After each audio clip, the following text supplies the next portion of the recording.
Bem-vindos ao quarto episódio de O Peregrino. Agora que Cristão está livre de seu fardo, ele enfrentará os desafios da subida. No vídeo de hoje, acompanharemos sua passagem pelo desfiladeiro da dificuldade e o merecido descanso no Palácio Belo, onde ele encontrará refúgio e será preparado para os perigos que virão. Fiquem com a leitura. Cristão sobre o desfiladeiro da dificuldade. Vi então em meu sonho que Cristão prosseguiu até afinal chegar a um vale, onde divisou, ao longo do caminho, 3 homens profundamente adormecidos, com grilhões nos tornozelos. O nome de um deles era Simplório, outro se chamava Indolência, e o terceiro, Presunção. Cristão, vendo-os deitado assim, aproximou-se deles para ver se, quem sabe, os acordava, e então bradou: Vocês acaso são como os que dormem no muro alto do mastro? Provérbios 23, 34. Pois o mar morto está debaixo de vocês, abismo sem fundo. Despertem, portanto, e venham. Se mostrarem dispostos, também posso ajudar-lhes a livrar-se das cadeias. Se aqueles que espreita como um leão rugidor passar por aqui, certamente vocês serão presas fáceis nas suas garras. 1 Pedro 5, 8. Ouvindo isso, abriram os olhos e responderam assim: Não vejo perigo, disse Simplório. Quero dormir só mais um pouco, falou Indolência. Toda a pipa deve ficar sobre o próprio fundo. Que outra resposta devo dar-lhe? Acrescentou Presunção. Assim, voltaram a dormir, e Cristão seguiu o caminho. Perturbou-se, porém, ao pensar que os homens expostos ao tal perigo pudessem estimar tão pouco a bondade daquele que tão graciosamente lhes oferecia auxílio, tanto por despertá-los como por aconselhá-los, oferecendo-lhe também para ajudá-los a livrar-se dos grilhões. Estando Cristão ali, ainda preocupado, vislumbrou 2 homens pulando o muro, pelo lado esquerdo do estreito caminho, e o alcançaram, pondo-se ao lado dele. O nome do primeiro era Formalista, e o segundo chamava-se Hipocrisia. Assim como eu já disse, aproximaram-se de Cristão, pôs-se a conversar com eles. Cristão: De onde vêm os cavalheiros e para onde vão? Formalista e Hipocrisia: Nascemos na terra da vanglória e vamos louvar no Monte Sião.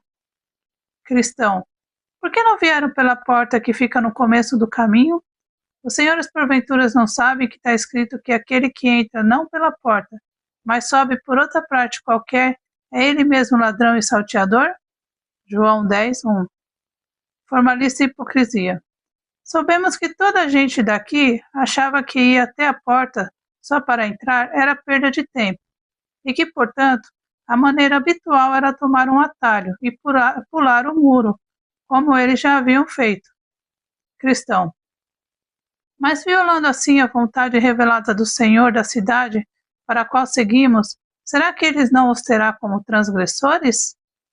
Formalista e Hipocrisia: Disseram-lhe que, quanto a isso, eles não precisavam se preocupar, pois o que fizeram é seu costume, e podem apresentar testemunho, se necessário for, de que isso já acontece há mais de 1000 anos. Cristão: Será que essa sua prática resistirá a um julgamento perante a lei? Formalista e Hipocrisia: Disseram que esse costume, sendo de tão longa data, mais de 1000 anos, sem dúvida seria admitido como um ato legal por qualquer juiz imparcial. E além disso, se estamos aqui no caminho, que diferença faz se chegamos por esta ou aquela entrada? Se estamos aqui, estamos e pronto. Você está no caminho e pelo jeito entrou pela porta. Mas nós que pulamos o muro também estamos no caminho. Em que aspecto é a sua condição melhor do que a nossa? Cristão: Eu caminho segundo a regra do meu mestre. Vocês caminham segundo o rude raciocínio de suas fantasias. Vocês já são tidos como ladrões pelo Senhor do caminho.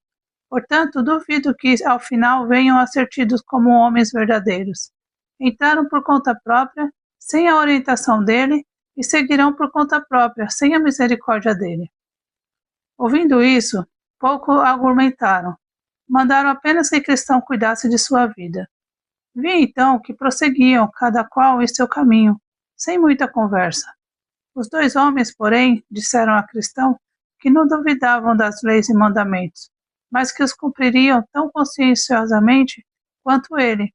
Logo falaram: não vemos que você difere de nós, senão pela graça que traz às costas, que suponhamos que lhe foi dada por alguns de seus vizinhos, para esconder a vergonha de sua nudez. Cristão: por leis e mandamentos vocês não serão salvos, pois não entraram pela porta. Quanto a esta capa que trago às costas, me foi dada pelo Senhor do lugar para onde eu vou, como vocês dizem, para cobrir a minha nudez. E a tenho como sinal da bondade dele para comigo, pois antes nada tinha senão trapos. Além do mais, assim me consolo pelo caminho. Certamente creio eu, quando chegar ao portão da cidade, o Senhor de lá me reconhecerá como um dos seus, pois trago a sua capa nas costas, que ele me deu gratuitamente no fim em que me despi dos meus trapos. Tenho, além disso, um sinal na testa, continuou o cristão, do qual talvez vocês ainda não tenham se dado conta. Um dos companheiros mais íntimos do meu senhor gravou esse sinal aqui no dia em que meu fardo me caiu dos ombros. Digo-lhes ainda que me foi dado, na ocasião, um rolo selado, para eu me consolar pelo caminho com sua leitura. Recebi também ordens de entregá-los no portão celestial, como sinal da certeza de que poderei entrar. Tudo isso são coisas de que duvido que vocês sintam falta e desejem, pois não entraram pela porta. A essas palavras não tiveram resposta, apenas entreolharam-se e riram. Então vi que seguiram o caminho, eles todos, exceto o cristão, que se retardou, pois já não tinha o que conversar com eles, e agora só falava consigo, às vezes suspirando, às vezes aliviado. Também muitas vezes lia o rolo, que um dos seres resplandecentes lhe dera com o que se revigorava. Acho então que eles todos prosseguiram até chegar ao sopé de um morro, onde na baixada via-se uma fonte. Também no mesmo lugar havia dois outros caminhos, além daquele que, reto, provinha de uma porta, um guinado à esquerda e outro à direita.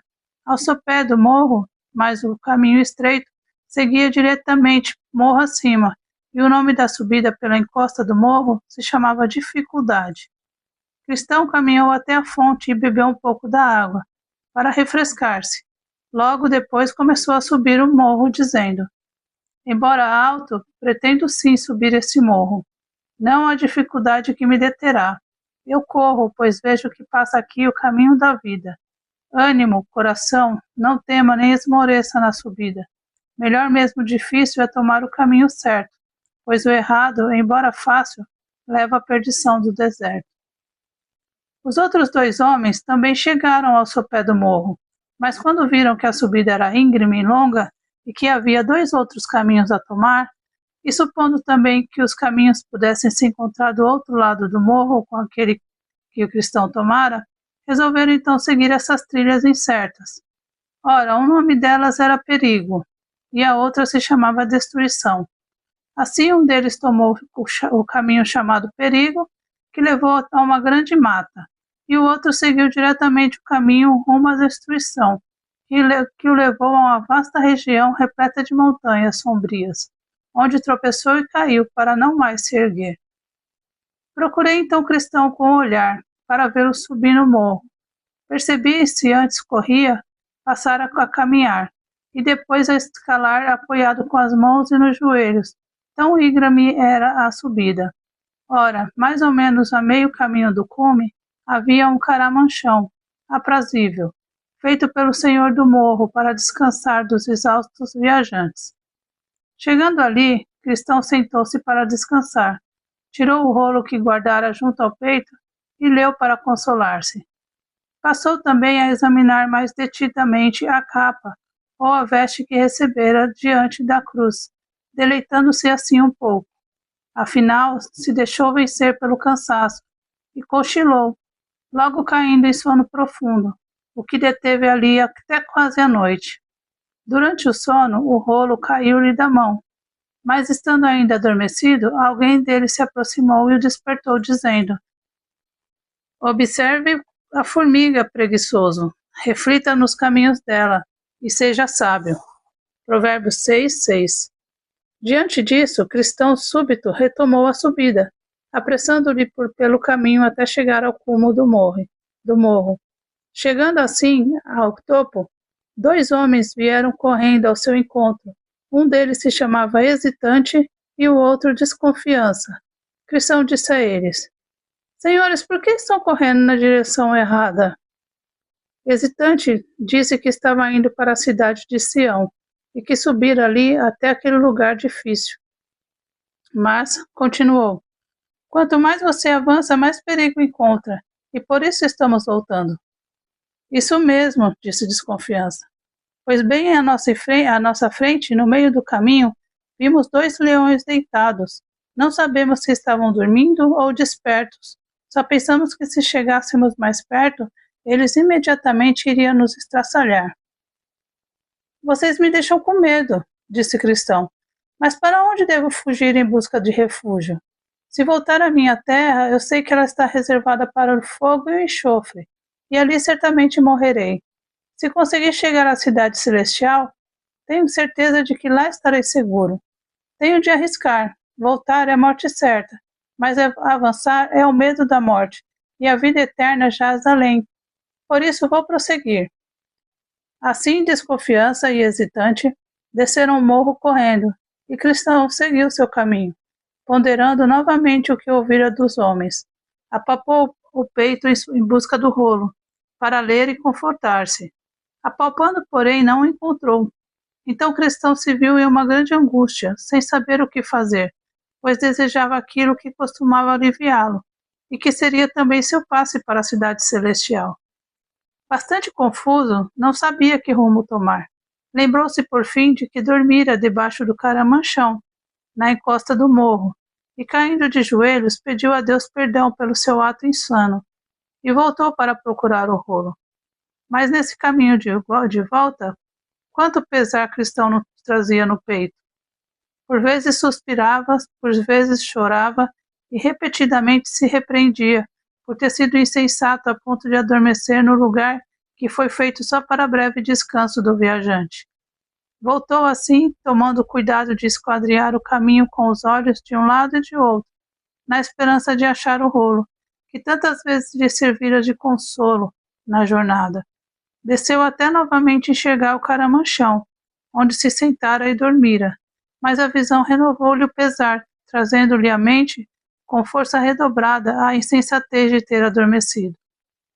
Descia assim lamentando aquele sono pecaminoso e dizia: Ah, desventurado homem que sou, Romanos 7:24, por ter dormido durante o dia, por ter dormido em meio à dificuldade, por ter cedido assim ao desejo da carne, por ter usado o descanso para aliviar a carne, quando o Senhor do morro o fizera somente para alívio dos espíritos dos peregrinos.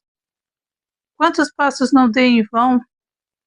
O mesmo aconteceu aos israelitas por causa do seu pecado, pois foram enviados de volta pelo caminho do Mar Vermelho. Tenho agora de trilhar este caminho com pesar, enquanto poderia trilhar-o com alegria, não fora esse sono pecaminoso. Quanto já poderia ter avançado nesse caminho em todo esse tempo? Tenho que repisar os mesmos passos 3 vezes, caminho que podia ter trilhado uma só vez. Sim, agora é provável também que a noite se apanhe, pois o dia está quase no fim. Há quem dera não ter dormido. Afinal, alcançou novamente o caramanchão, onde por algum tempo ficou sentado chorando, mas afinal, como tanto ansiava, olhando pesarosamente debaixo do banco, ali enxergou o rolo, que logo pegou com afã e tremor, guardando novamente junto ao peito. Quem saberia dizer quanta alegria não sentia esse homem por recuperar o rolo, pois era certeza de vida e garantia da aceitação no desejado céu. Assim, guardou-o junto ao peito, deu graças a Deus por ter guiado seu olhar ao lugar onde estava e com alegria e lágrimas retomou a jornada.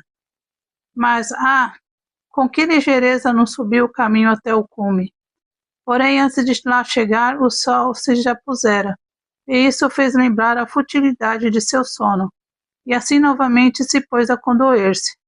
Ah, sono pecaminoso! Por sua causa, então, a noite me surpreende no meio da jornada. Tenho de prosseguir sem o sol, as trevas devem cobrir os meus passos, e ouvirei os lúgubres ruídos das criaturas da noite. Tudo por causa desse sono pecaminoso. Agora também se lembrava da história que desconfiança e hesitante lhe haviam contado, o quanto se apavoraram ao ver os leões. Então novamente pensou o cristão consigo. Esses animais saem à noite em busca das presas, e se me encontrarem no escuro, como poderei escapar? Como evitar ser estraçalhados por ele? Assim seguiu seu caminho, mas enquanto lamentava seu deplorável deslize, ergueu os olhos e eis que diante dele, bem ao lado do caminho, erguia-se um palácio muito importante, e o seu nome era Belo. Cristão encontra os leões e chega ao Palácio Belo. Em meu sonho, vi que ele apertou o passo e seguiu em frente, pensando em talvez arrumar pousada ali. Ora, logo adiante entrou por uma passagem bastante estreita e dali divisou, cerca de 200 metros à frente, a casa do porteiro. Mas avançava com cuidado, observando atento o caminho, e logo divisou 2 leões. Agora pensou consigo, vejo os perigos que fizeram desconfiança e hesitante voltar por onde vieram. Os leões estavam acorrentados, mas ele não via as correntes. Então teve medo e cogitou também voltar como os outros 2, pois acreditava piamente que a morte o esperava adiante. Mas o porteiro, que se chamava Vigilante, percebendo que Cristão estacara, como se quisesse voltar, gritou-lhe dizendo: É sua força assim tão pouca? Não tema os leões, pois estão acorrentados, e foram colocados ali para testar a fé dos que a têm e revelar para aqueles que não a têm. Mantenha-se no meio do caminho, e nada sofrerá. Vi então que ele avançava, tremendo de medo dos leões, mas bem atento às orientações do porteiro. Ouviu o rugido das feras, mas elas não o tocaram. Então bateu palmas e seguiu adiante até alcançar o portão, onde estava o porteiro. Disse Cristão: Senhor, que casa é esta? Posso passar a noite aqui? Esta casa foi construída pelo senhor do morro, e ele a ergueu para alívio e segurança dos peregrinos. Respondeu o porteiro, que também lhe perguntou de onde vinha e para onde ia. Cristão: Venho da cidade da destruição e sigo para o Monte Sião, mas como o sol já se pôs, pretendo, se puder, pousar esta noite aqui. Porteiro: Qual é o seu nome? Cristão: Meu nome é Cristão, mas antes eu me chamava Desditoso. Procedo da linhagem de Jafé, a quem Deus convenceu a habitar nas tendas de Sem. Porteiro: Mas por que é que você chegou aqui tão tarde, já posto o sol? Cristão: Eu teria chegado mais cedo, mas, como eu sou desaventurado, dormi debaixo do caramanchão, ali na encosta do morro. Mesmo assim, se fosse só isso, eu teria chegado aqui bem mais cedo. Só que durante o sono perdi meu testemunho, e sem ele vim até o cume do morro. Depois o procurei, e não o encontrando, me vi forçado, com pesar no coração, a voltar ao lugar onde dormi, e ali o encontrei. Por isso só chego agora. Porteiro: Bom, vou chamar uma das virgens da casa, e ela, caso se agrade de sua conversa, o levará ao resto da família, segundo as regras da casa. O porteiro vigilante tocou um sino. Logo depois surgiu à porta da casa uma donzela linda e séria, de nome Discrição, perguntando por que fora chamada. Este homem vem da cidade da destruição e segue rumo ao Monte Sião, mas está exausto e, surpreendido pela noite, pediu-me pouso. Disse-lhe então que a chamaria e que depois de conversar com ele, você faria o que lhe parecesse melhor, segundo a lei da casa. Então ele perguntou ao cristão de onde vinha e para onde ia, e ele lhe respondeu. Perguntou-lhe também como entrara no caminho, e ele lhe respondeu. Depois ela quis saber o que vira e com o que se deparara no caminho, e ele lhe contou. Por fim, perguntou o nome dele, ao que respondeu. Cristão. Meu desejo de pousar aqui é ainda maior, porque, pelo que percebo, esse lugar foi construído pelo Senhor do Morro, para alívio e segurança dos peregrinos. Ela então sorriu, mas aos olhos lhe brotavam lágrimas. Após uma breve pausa, disse: Vou chamar mais algumas pessoas da família. E correndo até a porta, chamou Prudência, Piedade e Caridade, que depois de mais alguma conversa com ele, o aceitaram na família. Muitos dos que o receberam à porta diziam: Entre, bendito do Senhor, esta casa foi construída pelo Senhor do Morro, com o propósito de abrigar os peregrinos. Ele então inclinou a cabeça em respeito e seguiu-as para dentro da casa. Já lá dentro, sentado, deram-lhe algo de beber e decidiram em consenso que, até estar pronta a ceia, alguns deles teriam uma conversa particular com o cristão, para melhor aproveitamento do tempo. Designaram Piedade, Prudência e Caridade para a tarefa, e começaram assim. Piedade. Meu bom cristão, já que fomos tão amáveis com você, recebendo-o em nossa casa esta noite, que tal conversarmos sobre tudo o que lhe aconteceu em sua peregrinação? Creio que isso será proveitoso para todos nós. Cristão, é de muito bom grado que o faço, e com satisfação vejo quanta bondade vocês têm para comigo. Piedade. Afinal, o que motivou a lançar-se à vida de peregrino? Cristão. Saí da minha terra natal em virtude de um alerta terrível que me soava aos ouvidos, que uma destruição inevitável pairava sobre mim se permanecesse naquele lugar. Piedade. Mas por que você saiu da sua terra justamente por esse caminho? Cristão.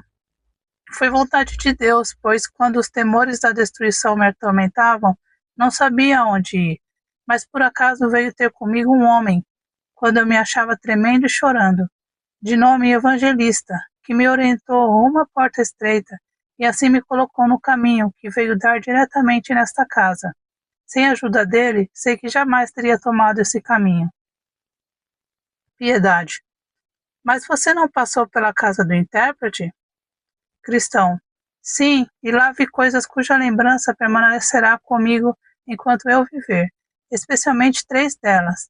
Que Cristo, apesar de Satanás, conserva no coração sua boa obra da graça, que o homem pecou tanto que para ele não há esperança além da misericórdia divina, e também o relato daquele que pensou, sonhando ter chegado o dia do juízo. Piedade. Por que ele lhe contou seu sonho? Cristão. Sim, e que sonho horrível, pensei. Deu-me uma dor no coração enquanto ele me contava o sonho, mas mesmo assim estou feliz por tê-lo ouvido. Piedade. E isso foi tudo o que você viu na casa do intérprete? Cristão. Não, ele me levou para um lugar de onde me mostrou um palácio imponente, e lá dentro as pessoas trajavam ouro. Chegou por lá um homem ousado que abriu caminho pelos guardas armados que vigiavam a porta e tentavam impedi-lo. Esse homem foi convidado a entrar para receber glória eterna. Acho que essas coisas me arrebataram o coração. Eu bem poderia ter ficado na casa daquele bom homem um ano inteiro, mas sabia que tinha que seguir viagem. Piedade. E o que mais você viu pelo caminho? Cristão. O que vi? Bom, avancei um pouco mais e vi aquele que, como eu imaginava, pendia do madeiro sangrando. A mera visão dele fez o fardo cair das minhas costas, pois eu gemia debaixo de um fardo extenuante, mas então me livrei dele. Para mim foi algo esquisito, pois jamais vira isso antes. E enquanto eu estava ali de pé olhando para cima, porque não conseguia tirar os olhos dele, aproximaram-se de mim 3 seres resplandecentes. Um deles testificou que meus pecados estavam perdoados. Outro me tirou os fardos dos farrapos e deu-me esta capa bordada que você vê. E o terceiro gravou este sinal em que você vê na minha testa, e deu-me ainda este rolo selado. Dizendo isso, o cristão tirou o rolo de junto ao peito. Piedade. Mas você viu mais o quê? Do que isso, não foi? Cristão. As coisas que lhe contei foram as melhores, mas também vi outras. Vi, por exemplo, ao passar 3 homens, simplório, indolência e presunção, adormecidos ao longo do caminho, com grilhões nos tornozelos. Pensa que eu consegui acordá-los? Vi também formalista e hipocrisia pularem o muro para seguir, segundo pretendiam, até Sião, mas logo se perderam, como de fato eu lhes havia provenido, sem que me acreditassem.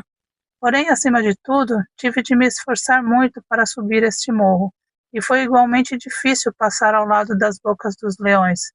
Na verdade, não fosse por esse bom homem, o porteiro que guarda a entrada, não sei se não teria decidido voltar. De qualquer modo, agora agradeço a Deus por estar aqui e agradeço a vocês por terem me recebido. Então Prudência achou conveniente fazer-lhe algumas perguntas e desejou que ele as respondesse. Prudência. Você às vezes não pensa na terra de onde veio? Cristão. Penso, mas com muita vergonha e ódio. Na verdade, se eu não tivesse tirado da cabeça aquela terra desde que de lá saí, poderia ter tido oportunidade de voltar. Mas agora, porém, desejo uma terra melhor, ou seja, uma terra celestial. Hebreus 11, 15 e 16. Prudência. Você ainda não continua tolerando alguma das coisas com que estava familiarizado antes? Cristão. Continuo, mas muito contra a minha vontade, especialmente os pensamentos íntimos e carnais, com que todos os meus conterrâneos, assim como eu mesmo, nos deleitávamos. Mas agora todas essas coisas me doem, e se eu pudesse escolher meus próprios pensamentos, preferiria jamais tornar a pensar nelas. Porém, quando quero fazer o que é melhor, vejo que as piores coisas estão ainda em mim. Prudência. Você não acha que às vezes essas coisas parecem dominadas, mas outras vezes ainda lhe são um estorvo? Cristão. Acho, mas isso é raro.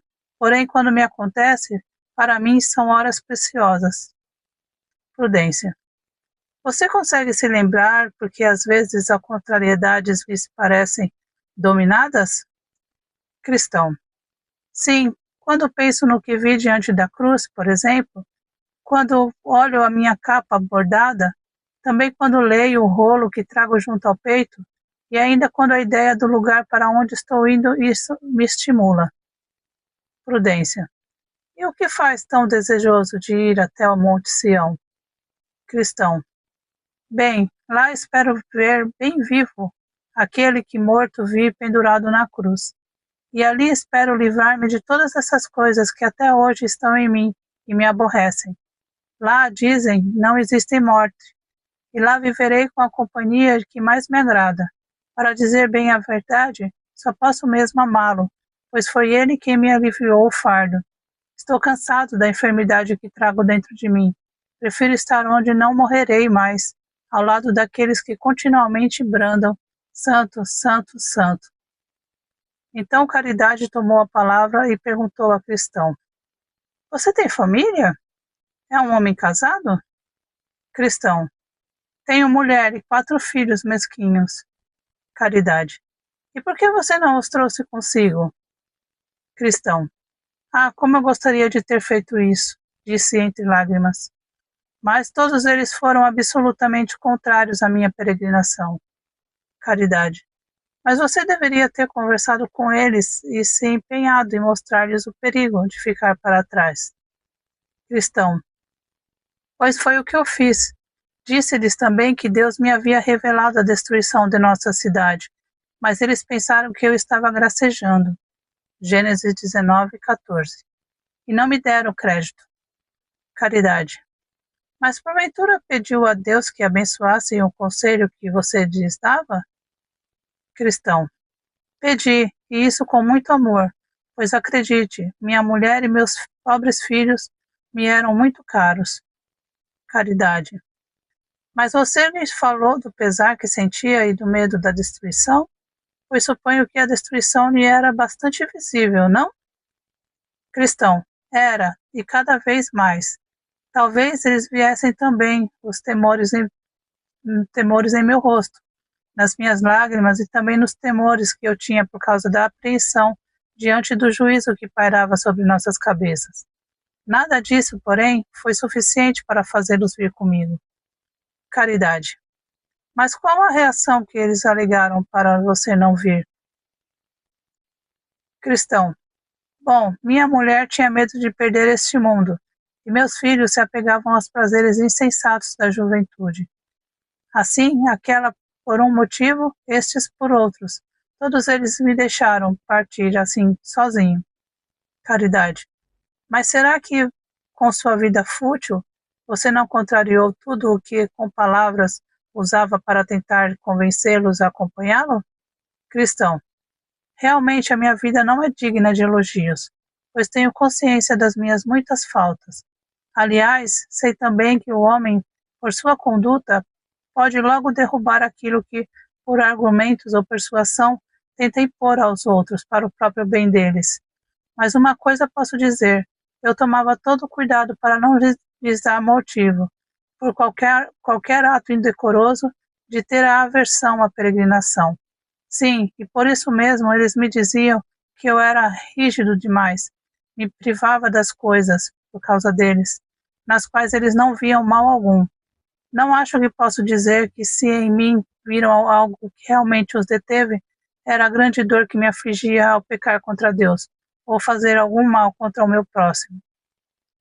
Caridade: de fato, Caim odiava seu irmão, porque as suas próprias obras eram más, e as de Abel justas. 1 João 3,12. Se sua mulher e filhos se ofenderam com você por isso, mostraram-se assim implacáveis diante do bem. Mas você libertou a sua alma, Ezequiel 3,19, do sangue deles. Então vi, em meu sonho, que assim ficaram conversando até ficar pronta a ceia, e estando eles também prontos, sentaram-se à mesa. Ora, a mesa estava posta com belos pratos, e vinho também muito fino. E toda a conversa durante a ceia foi sobre o Senhor do morro, a saber, sobre o que ele fizera, e por que ele fez o que fez, e por que construíra aquela casa. E pelo que disseram, percebi que ele fora um grande guerreiro, que combatera e matara aquele que tinha o poder da morte. Hebreus 2,14. Não sem que ele mesmo corresse grande risco, o que me fez amá-lo ainda mais. Pois como disseram eles, e como creio, eu, disse Cristão, ele o fez com perda de muito sangue, mas o que espalha a glória da graça em tudo, o que ele fez é o fato de tê-lo feito por puro amor por sua terra. Aliás, alguns da casa disseram que o haviam visto e também conversado com ele depois de sua morte na cruz. Atestaram ter ouvido de sua própria boca que ele ama tanto os pobres peregrinos que de leste a oeste não se acha amor igual. Além disso, deram como exemplo daquilo que afirmavam o seguinte: ele havia se despido da própria glória para isso fazer pelos pobres, e disseram tê-lo ouvido falar e afirmar que não habitaria só na montanha de Sião. Disseram ainda que ele fizera príncipes a muitos peregrinos, embora por natureza tenham nascido mendigos, e sua origem fosse o monturo. 1 Samuel 2:8, Salmo 113, 7. Assim conversaram até tarde da noite, e após orar pedindo a proteção do Senhor, foram afinal repousar. O peregrino foi acomodado em um amplo quarto, no andar de cima, cuja janela dava para o nascente. O nome do quarto era Paz, e ali ele dormiu até o raiar do dia. Então acordou e cantou. Onde estou agora? Será isso o zelo divino, o amor de Jesus por aquele que é peregrino? Tantas coisas dá, até o perdão ao réu, que habita já nas vizinhanças do próprio céu. Então, de manhã, todos se levantaram e, conversando, disseram-lhe que não partissem sem antes ver as raridades da casa. Primeiro levaram-na até a biblioteca, onde eles mostraram documentos de grande antiguidade. Se bem me lembro do meu sonho, mostraram-lhe, antes de tudo, a ascendência do Senhor do Morro, que era filho do ancião de dias, e veio à existência por eterna geração. Ali também se achavam mais plenamente registrados os atos que ele executara, os nomes das muitas centenas que ele tomara para seu serviço, e como ele os havia posto em moradas que jamais seriam destruídas, nem pela passagem dos dias, nem pela degeneração da natureza. Então leram para eles alguns dos atos meritórios que alguns de seus servos haviam feito, como subjugaram reinos, executaram a justiça, alcançaram promessas, fecharam a boca de leões, aplacaram a violência do fogo, escaparam ao fio da espada, da fraqueza extraíram força, agigantaram-se na luta e fizeram bater em retirada exército de estrangeiros. Hebreus 11, 33, 34. Depois leram ainda, em outro volume dos documentos do lugar, um trecho em que se mostrava que o Senhor se dispõe a receber na sua graça todas as pessoas, mesmo aquelas que no passado tinham feito alguma grande afronta à sua pessoa e aos seus caminhos. Ali também estavam diversas histórias, de muitas outras coisas famosas, e de todas elas cristão teve um vislumbre, de coisas antigas e modernas, além de profecias e predições de acontecimentos, que seguramente se cumprirão, tanto para o pavor e espanto dos inimigos, quanto para o consolo e alívio dos peregrinos. No dia seguinte, o levaram à armaria, onde lhe mostraram toda a sorte de petrechos que seu senhor providenciara para os peregrinos: espada, escudo, capacete, couraça, toda a oração e calçados que não se gastam. E ali havia o bastante para equipar tanto os homens ao serviço do Senhor, quanto as miríades de estrelas que há no céu. Também lhe mostraram alguns dos objetos com que alguns de seus servos haviam feito prodígios. Mostraram-lhe a vara de Moisés, o martelo e o cravo com que Jael matou Cícera, também os cântaros, as trombetas e as tochas com que Gideão fez bater em retirada ao exército de Midian. Então eles lhe mostraram a aguilhada de bois que Sangar usou para matar 600 homens, ainda a queixada com que Sansão fez tamanhas proezas. Mostraram-lhe, além disso, a funda e a pedra que Davi usou para matar Golias de Gate, e também a espada com que seu senhor irá matar o homem da iniquidade, no dia em que há de se erguer para o grande juízo. Apresentaram-lhe, além disso, muitas coisas excelentes, e Cristão se admirou bastante com elas. Isso feito, já era hora de dormir. Então vi em meu sonho que de manhã ele se levantou decidido a seguir viagem, mas quiseram que ele ficasse até o dia seguinte, e disseram: se o tempo estiver bom, vamos lhe mostrar as montanhas aprazíveis. Era algo que, segundo disseram, lhe traria ainda mais ânimos, pois as montanhas ficavam mais perto do refúgio desejado do que o lugar onde estavam então. Ele aceitou o convite e ficou. Já alto o sol, levaram-no até o terraço da casa e lhe apontaram o sul. E eis que, a grande distância, ele viu uma região montanhosa, das mais lindas, embelezada com matas, vinhedos, frutas de todas as espécies, flores também, com riachos e fontes, tudo muito agradável de olhar. Cristão perguntou o nome daquela terra, e lhe disseram que era a terra de Emanuel, região à qual todos os peregrinos tinham livre acesso, tanto quanto o morro onde estavam, e que quando ele chegasse lá, poderia ver o portão da cidade celestial, pois os pastores que moram ali o mostrariam. Ora, ele se lembrou então de que era hora de partir, e todos concordaram. Mas primeiro, disseram, vamos novamente até a armaria. E para lá se dirigiam, e chegando, o aparelhavam da cabeça aos pés, com instrumentos da mais alta qualidade e resistência, talvez para enfrentar os perigos do caminho.